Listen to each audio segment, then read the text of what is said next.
kelihatan, lihat dulu kiri kanannya. Apakah ada sampah nggak? Lihat dulu. Ada Bu, bersih Bu. Udah bersih, bagus. Kalau ada sampah dibuang pada tempatnya ya. Iya Bu. Oke. Sebelum pembelajaran kita nyanyi lagu nasional dulu ya. Kepada Fadila, ayo pimpin lagu Apa itu? lagu Indonesia Raya. Baca Fadila. Ayo kepada teman-teman yang lain semua berdiri. Ayo berdiri semuanya. Ayo berdiri. Harus tegak ya, Bu. Iya, Ayo berdiri. tegak. Oke, tegak. Harus tegak, tegak. Yang bagaimana posisi yang baik dan benar. Oke? Ini nggak serius Bu. Iya, udah serius. Ayo Cynthia. Ya Bu. Oke. Hiduplah Indonesia Raya. Indonesia tanah airku, tanah tumpah darahku. Di sanalah aku berdiri, jadi pandu ibuku. Indonesia kebangsaanku, bangsa dan tanah airku. Marilah kita bersatu, Indonesia bersatu. Hiduplah tanahku, hiduplah negeriku, bangsaku, rakyatku semuanya. Bangunlah jiwanya, bangunlah badannya untuk Indonesia Raya. Indonesia Raya, merdeka, merdeka, tanahku, negeriku yang ku cinta. Indonesia Raya, merdeka, merdeka, hiduplah Indonesia Raya. Indonesia Raya, merdeka, merdeka, tanahku, negeriku yang ku cinta. Indonesia Raya, merdeka, merdeka, hiduplah Indonesia Raya. Oke, semuanya duduk, pimpin lagu, pimpin doa Fadila. Doain aja dulu. Diri aja. Ya, Baik teman-teman, sebelum kita memulai pembelajaran hari ini, mari kita berdoa menurut agama kita masing-masing. Berdoa. Berdoa selesai. Oke, terima kasih ya Fadila. Oke, sebelum pembelajaran, Ibu absen dulu ya. Ya Ibu. Oke, Ratna, Hadir Bu. Stella, Hadir Bu. Stefani, Hadir Ibu. Cynthia, Hadir Bu. Filomena, Hadir Bu. Huraya, Hadir Ibu. Stefani Sipayu, Hadir Bu. Daniel, Izin Bu. Ojin, Septi, Keluar tadi Bu. keluar ya. Pacaran Bu. Fadila, Hadir Bu. Ella, Izin Ibu. izin ya, Kezia, Hadir Ibu. Tesalonika. Oke, ada nama yang belum disebutkan? Ratna Bu. Udah. Oke. Enggak kedengaran tadi. Oke, anak-anak semua sebelum pembelajaran kalian harus lebih semangat lagi juga. Kita melaksanakan IEL ya. Iya Bu. Ya apa Bu? Nih, bentar Ibu tampilkan ya. Ini masih nih.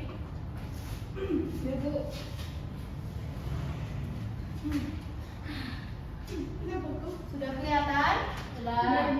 Oke, semuanya berdiri.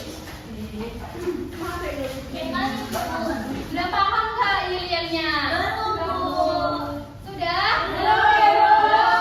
Nah, kalau Ibu bilang IEL kelas 9, terus kalian terlebih dahulu menempuh tangan 3 kali, lalu mengatakan anak pintar, anak baik, anak rajin, anak hebat, dan selanjutnya jika kalian mengatakan kelas 9, kalian mengatakan oye dengan tangan kanan, Oh ye. lalu oye, oye, oye, setelah itu oke, balik tangannya.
Oke, sebelum masuk pengertian teks diskusi ini, Ibu mau menanya kepada kalian nih. Jika kalian disuruh memilih antara pembelajaran tatap muka atau pembelajaran daring, kalian pilih yang mana? Ibu tanya satu-satu. Fadila? Tetap muka, Bu. Tetap muka. Stephanie? Tetap muka. Kepada Raya? Tetap muka. Stephanie? Tetap muka, Ibu. Oke, tatap muka. Tessa? Daring, Bu. Daring. Di sana malah Bu. Tatap muka. Tatap Muka. Cynthia? Daring, Bu. Daring. Bu, Nah, dia ada di rumah katanya, Bu. Jadi, Bu. Katanya mau ketemu di rumah aja. nah, tunggu dulu ya. Nah, jadi apa kita simpulkan ada 2 orang yang daring dan yang lain-lainnya ada tatap muka. Nah, yang memilih tatap muka ini Ibu mau nanya apa kelebihan atau apa kelebihan kenapa memilih itu? Dari sini, Kenapa bisa memilih itu?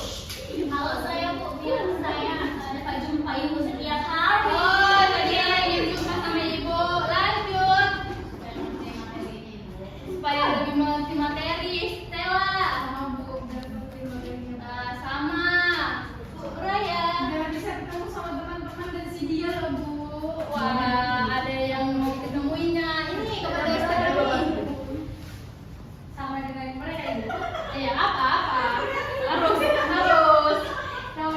Sama tadi disebutkan. Belajarnya lebih efektif, Bu. Belajar efektif. Kepada Tessa. Kenapa sih, Bu? Kepada Iya, Tessa. Tadi kakak Tessa. Iya, kepada Tessa. Ya, kepada yang memilih tetap muka tadi. Oke, pada Ratna. Pembelajarannya akan lebih mudah dipahami. Lebih mudah dipahami. Ibu, kepada Kezia. Uang jajan, Ibu. Ada uang jajan. Permisi, Bu. Oke, boleh. Permisi. Oke, yang bagian tatap muka masih ya. Kenapa kalian tidak memilih daring? Kenapa? Tadi dia daring, Bu. Tadi Tadi yang memilih. Tadi ini kenapa tidak memilih? Karena kalau daring, Bu, saya merasa apa, Bu? Bosan. Bosan. Terus saya habis jalan,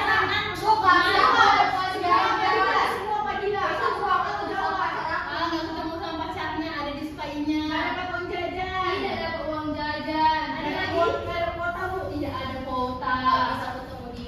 Oh, aduh, ada di sana. Nggak punya. Oh, ada yang tidak punya HP. Oke. Sekarang pertanyaan kepada yang memilih daring. Kenapa memilih daring? Kenapa? Iya. Apa alasan memilih daring dan alasan tidak memilih tatap muka? Oh, di rumahnya ada wifi lebih internetnya lebih bagus ya. Iya, lebih nyaman lah ya. Oke, boleh Cynthia alasannya. Kenapa? ada sekolah baru waktu itu sama orang itu. Waduh, pindah aja.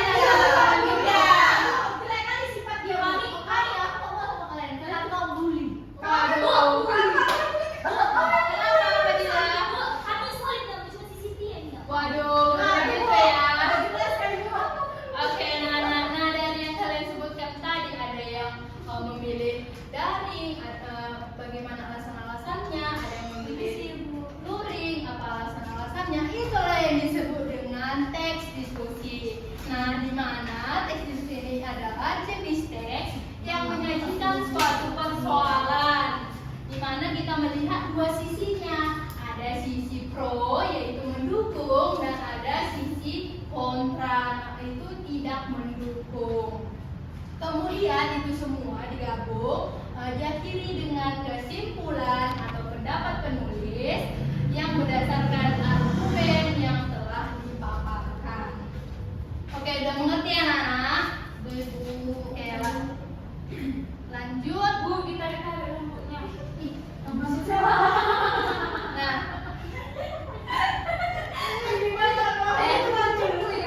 ayo kondusif. Oke, adapun struktur tes diskusi ada 4, yaitu yang pertama isu atau pendahuluan, yang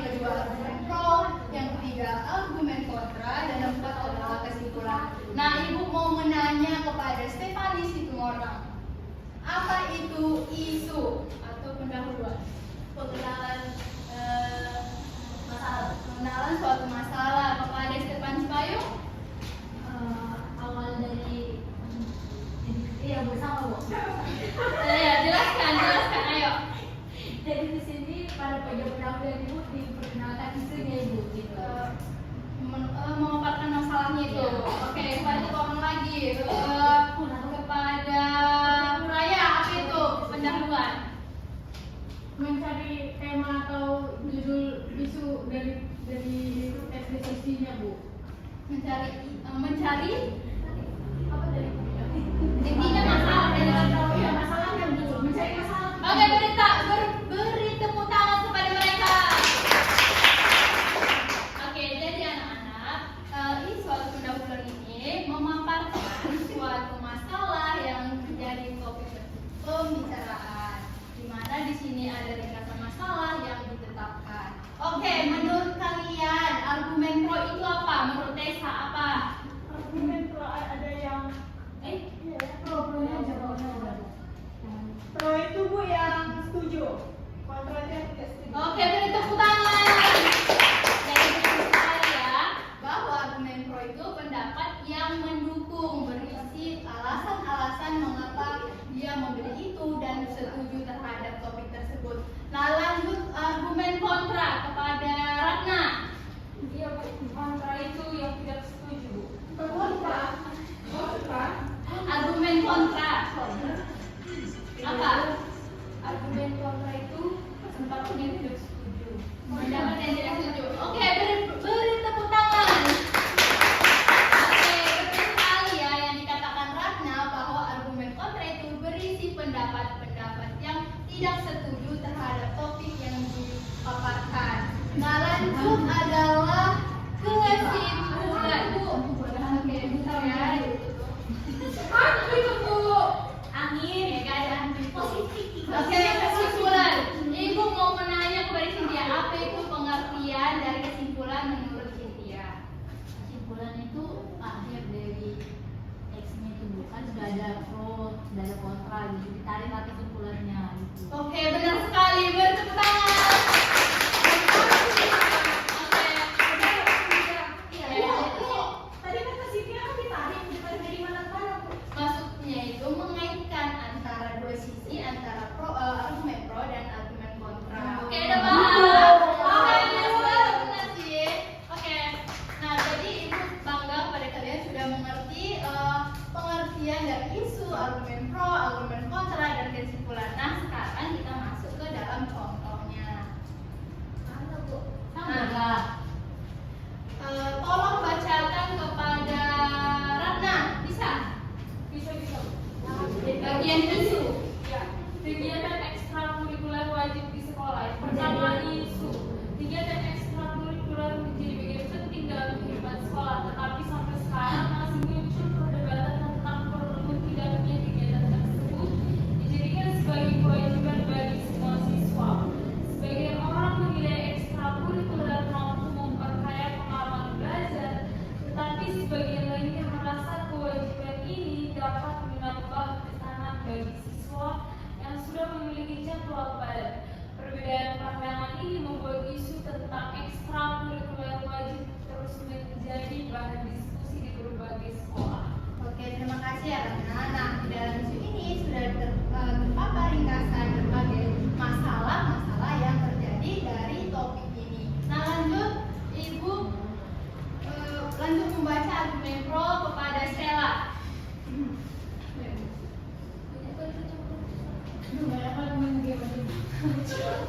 Oke, baik. Argumen pro.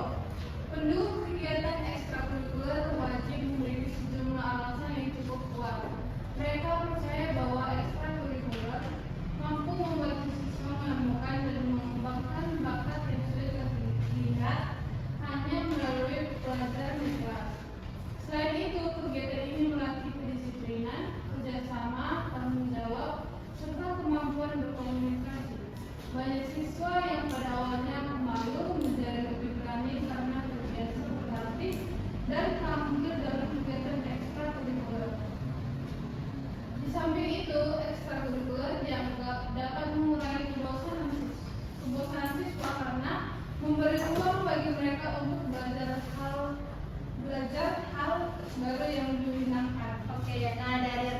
ini sudah terdapat alasan-alasan setuju terhadap topik tersebut. Bisa dilihat dari banyaknya siswa pada awalnya pemalu menjadi lebih berani karena terbiasa berlatih dan tampil dalam kegiatan.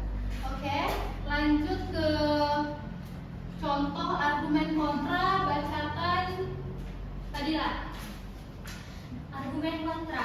Di sisi lain, kelompok yang menolak ekstrakurikuler wajib melihat bahwa kegiatan ini dapat menimbulkan masalah bagi sebagian siswa. Jadwal pelajaran yang sudah padat dianggap cukup melelahkan sehingga menambah kegiatan lain bisa mengurangi waktu istirahat. Beberapa siswa juga memiliki tanggung jawab di rumah seperti membantu orang tua, sehingga kewajiban mengikuti ekstrakurikuler dapat menyulitkan mereka. Selain itu, ada siswa yang lebih nyaman belajar secara mandiri dan lebih fokus pada pelajaran utama, sehingga merasa terganggu jika harus mengikuti kegiatan yang tidak sesuai minat. Oke, nah dari sinilah kita melihat alasan-alasan apa saja yang menjadi tidak setuju terhadap topik tersebut. Bisa dilihat dari siswa yang lebih nyaman belajar secara mandiri dan lebih fokus pada pelajaran utama. Oke, terakhir contoh dari kesimpulan kepada Desa. Bacakan, tolong dibacakan Desa. Berarti apa yang kami dapat? Saya lupa. Nah, Mana ya? Melihat kedua sudut pandang tersebut, jelas bahwa kegiatan ekstrakurikuler memiliki kelebihan sekaligus kekurangan. Ekstrakurikuler mampu membantu siswa berkembang, tetapi menjadikannya wajib dilakukan sesuai bagi semua siswa, karena setiap siswa memiliki kondisi yang berbeda. Solusi yang dapat diterapkan adalah sekolah tetap menyediakan berbagai jenis ekskul, namun sifatnya tidak harus wajib. Dengan demikian, siswa dapat memilih kegiatan sesuai bakat, minat, dan kemampuan mereka, sehingga kegiatan ini benar-benar bermanfaat tanpa menimbulkan beban tambahan.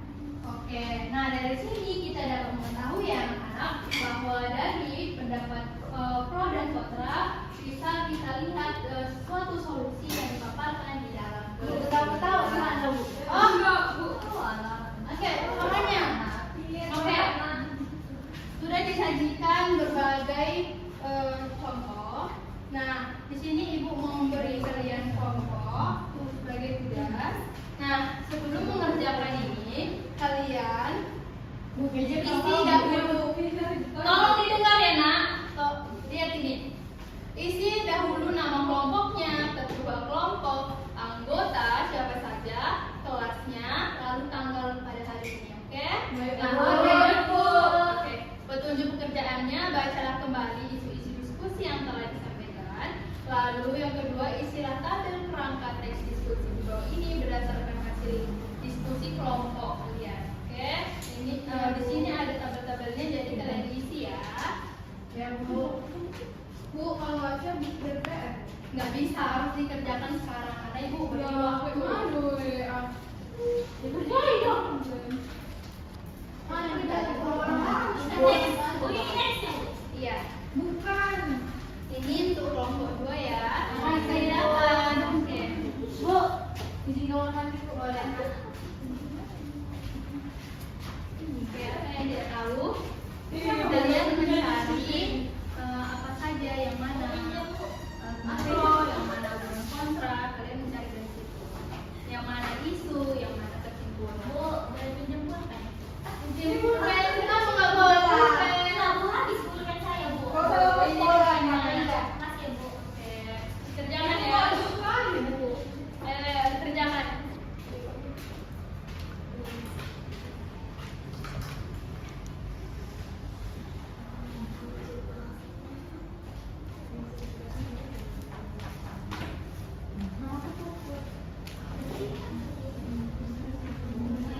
Bu, tapi tentang bermain game, Bu.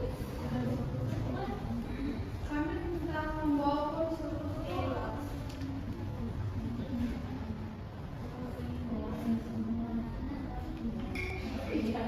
Oke, yang mana tidak mengerti? Bu, izin kamu kali ke saya Bu. Dari penjelasan Ibu sepertinya gampang ya, karena tugas ini karena kalau kalian paham. Oke, silakan. Cepat ya.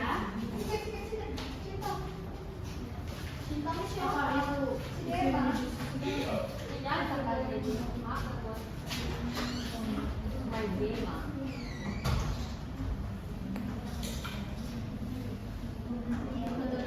Bu, kami udah siap, Bu. Udah siap, tunggu dong. Oh, kelompok 2 belum ya.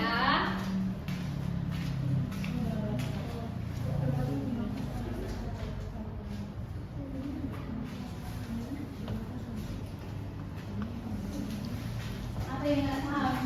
Ini udah selesai kalian. Punya mana, Bu? Bu, ini bagian nomor 1 itu mana ya? Nah, iya kalian cari dulu mana isunya, mana argumen pro, argumen kontra, dan terakhir ada kesimpulannya. Nah, ini bisa apa? Ditandai aja kalimat mana yang dimasukkan. Dimasukkan di kolomnya, di kolom ini. Bila kamu presentasi, bila berjawaban Fadila. Ya, oke lah. Oke, Alhamdulillah. Bu, kami dah. Udah selesai. Kelompok 1 sudah selesai. Kelompok 2 sudah ya, Bu. Oke, kelompok 1 dulu ya, bacakan ke depan. Dipresentasikan, tolong dipresentasikan.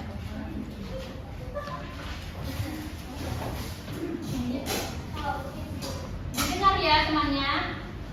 Baiklah teman-teman, saya mewakili dari kelompok 1. Anggotanya ada saya Fadila Aureli dan Stefani Sitomora. Di kelompok ini dua. Iya, Apa nama kelompoknya? kelompok 1. Lupa sih Fadila. Oke, ada Ratna dan juga ada Desia. Bermain game baik untuk anak-anak. Jadi di sini isunya itu terdapat pada paragraf pertama, Bu. Yaitu bermain game sudah menjadi kegiatan yang sangat sering dilakukan oleh banyak anak. Ada yang menilai game bermanfaat karena dapat melatih kemampuan berpikir dan menjadi hiburan setelah belajar. Namun ada juga yang menilai game membuat anak malas belajar, kecanduan gadget dan terlalu lama menatap layar.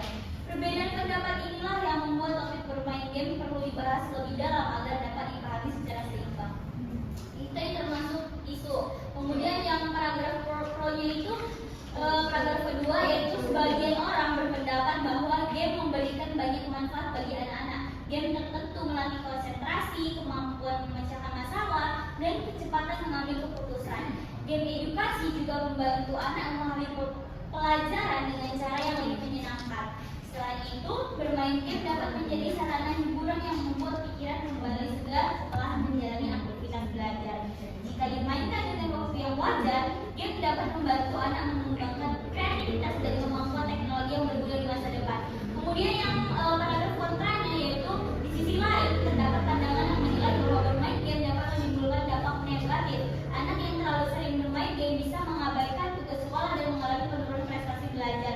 Penggunaan gadget berlebihan dapat menyebabkan kelelahan mata dan kurangnya aktivitas fisik. Karena itu banyak orang yang merasa bahwa game itu dapat membawa pengaruh buruk apabila tidak dibatasi dengan jelas. Kemudian kesimpulannya, berdasarkan dua pendapat yang berbeda dapat disimpulkan bahwa bermain game memiliki sisi positif dan negatif. Game tetap boleh dimainkan asalkan ada aturan waktu, pengawasan, dan pilihan jenis game yang sesuai. Dengan cara ini, anak dapat menikmati hiburan dari game tanpa mengabaikan kesehatan, pelajaran maupun tanggung jawab lainnya. Baik, terima kasih. Itu saja dari kami. Kelompok 2 ada beri saran, bebas, atau belum? Oke, mantap. Lanjut kelompok 2 presentasi. Permisi, Bu. Oke.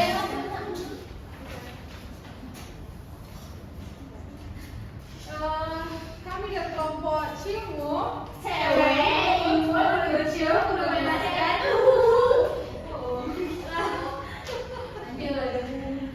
Dari dua isu atau perdebatan atau permasalahannya di sini, yaitu siswa boleh membawa ponsel ke sekolah. Nah, isunya perdebatan tentang siswa membawa ponsel ke sekolah muncul karena ponsel sudah menjadi bagian dari kehidupan sehari-hari. Karena alasan inilah aturan mengenai ponsel di sekolah harus terus dibicarakan agar kegiatan belajar tetap berjalan dengan baik dan tertib. Nah, argumen pro-nya, banyak siswa merasa membawa ponsel ke sekolah memberi banyak keuntungan. Ponsel dapat membantu mencari informasi tambahan saat belajar, terutama ketika materi sudah dipahami. Beberapa kegiatan sekolah seperti membuat tugas video, mengisi formulir online, atau mengumpulkan tugas digital juga menggunakan ponsel. Sehingga keberadaannya membuat siswa menyelesaikan tugas dengan lebih praktis Nah, kontranya di sini ada juga kekhawatiran bahwa ponsel dapat menjadi gangguan di sekolah. Penggunaan ponsel yang berlebihan juga dapat membuat siswa kurang berinteraksi secara langsung dengan teman dan guru sehingga suasana belajar bisa menjadi kurang sehat. Kesimpulannya di sini, dengan aturan yang baik, ponsel dapat bermanfaat tanpa membuat siswa kehilangan fokus dalam belajar. Itu saja, Bu. Oke, beri tepuk tangan kepada kelompok 2. Oke.